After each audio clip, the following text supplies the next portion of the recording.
മനസാക്ഷി മരവിപ്പിക്കുന്ന ഒരു കൊടും ക്രൂരതയുടെ വാർത്തയാണ് ചെന്നൈയിൽ നിന്ന് വരുന്നത്. ചെന്നൈ അടയാറിൽ ബിഹാർ സ്വദേശിയും കുടുംബത്തെയും കൊലപ്പെടുത്തി.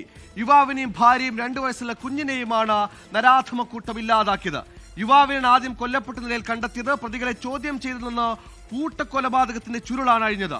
ഭാര്യയുടെ മൃതദേഹം ഇനിയും കണ്ടെത്താനുണ്ട്. ഭാര്യയെ ബലാത്സംഗം ചെയ്യുന്നത് തടഞ്ഞതിനാണ് ഭർത്താവിനെ കൊലപ്പെടുത്തിയത്. പിന്നീട് ഭാര്യയെ ബലാത്സംഗം ചെയ്ത് കൊന്നു.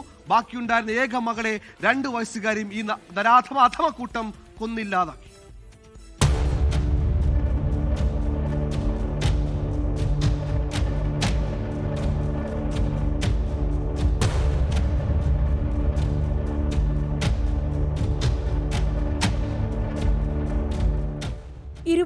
രാവിലെയാണ് അടയാർ ഇന്ദിരാനഗറിൽ ചോര പുരണ്ട ചാക്കുകെട്ട് നാട്ടുകാർ കണ്ടത്. പോലീസ് എത്തി തുറന്നപ്പോൾ അതിനുള്ളിൽ യുവാവിന്റെ മൃതദേഹം കണ്ടെത്തി.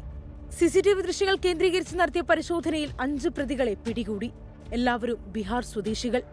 ഭാര്യയെ ബലാത്സംഗം ചെയ്തത് തടഞ്ഞതായിരുന്നു യുവാവിനെ കൊലപ്പെടുത്താൻ കാരണം. ബലാത്സംഗത്തിനിടെ ഭാര്യയും കൊല്ലപ്പെട്ടു. 2 വയസ്സുള്ള ആൺകുഞ്ഞിനെയും സംഘം വെറുതെ വിട്ടില്ല, നിലത്തെറിഞ്ഞ് കൊലപ്പെടുത്തി. സിക്കന്ദർ, നരേന്ദ്രകുമാർ, രവീന്ദ്രനാഥ ടാഗോർ, വികാസ് ഉൾപ്പെടെ 5 പേരാണ് പ്രതികൾ. കുഞ്ഞിന്റെ മൃതദേഹം അടയാറിലെ കോവം നദിക്ക് സമീപത്തു നിന്നും പോലീസ് കണ്ടെത്തി.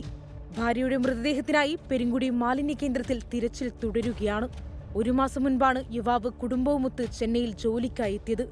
നിർമ്മാണം നടക്കുന്ന തരമണി സെൻട്രൽ പോളിടെക്നിക്കിൽ കെട്ടിട നിർമ്മാണ തൊഴിലാളിയായി ജോലിക്ക് ചേർന്നു. കുടുംബത്തോടൊപ്പം അവിടെ തന്നെ കഴിഞ്ഞു. 25-ന് രാത്രിയിലാണ് യുവാവിന്റെ സുഹൃത്തുക്കൾ കൂടിയായ പ്രതികൾ മദ്യലഹരിയിൽ യുവാവിന്റെ ഭാര്യയെ ബലാത്സംഗം ചെയ്യാൻ ശ്രമിച്ചത്.